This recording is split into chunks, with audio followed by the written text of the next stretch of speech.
Tinalo pa ni Mikey Williams ang sinasahod ni Junmar Fajardo per month sa PBA. Naloko na, mukhang nayari pa sa blockbuster trade ang Converge Fiverr Xers. So ayun na nga mga idol, nagkakaproblema na ngayon ang kupunan ng Converge Fiverr Xers sa former 2-time finals MVP, ang dating one of the key player ng TNT tropang 5G na si Mikey Williams. Kung matatanda nyo nga mga idol, naging problema ito ng TNT management ukol sa attitude and contract deal. Nagsimula nga yan mga idol noong nagkaroon ng team practice ang TNT. Ayon sa kanilang team manager na noong time na yon, may mga pagkakataon daw na hindi dumadalo sa practice si Mikey Williams na walang notice o pasabi sa kupunan. Kaya ang nangyari, sinuspindi ito mismo ng kanilang management for 1 week without pay. Nang kapanahon na yon daw may attitude si Mikey Williams, nag-average nga siya dito mga idol ng 19.6 points, 4.2 rebounds, and 4.5 assists per game. Magandang stats yan mga idol. Nagkaroon pa ng isang problema ang dalawang panig noon ukol naman sa malaking halaga na demand ng kampo ni na Mikey Williams at eventually hindi rin pumayag dyan ng TNT.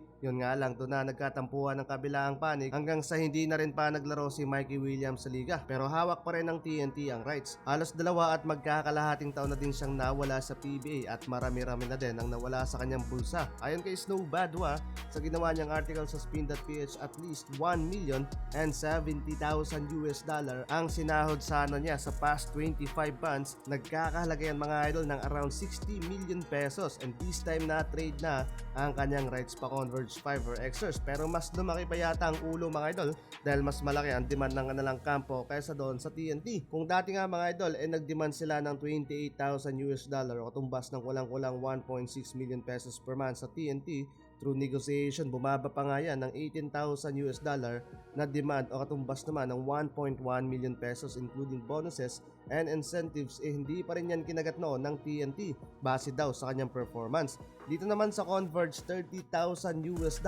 ang demand ng kampo ni Mikey Williams. $2,000 mga idol lang tinaas. That's too much mga idol sa dating demand nila sa TNT. Ayon sa source ng Spin.ph, it's more likely nga daw na hindi siya maglaro para sa Converge pag hindi pumatok ang kanilang gustong value sa contract deal.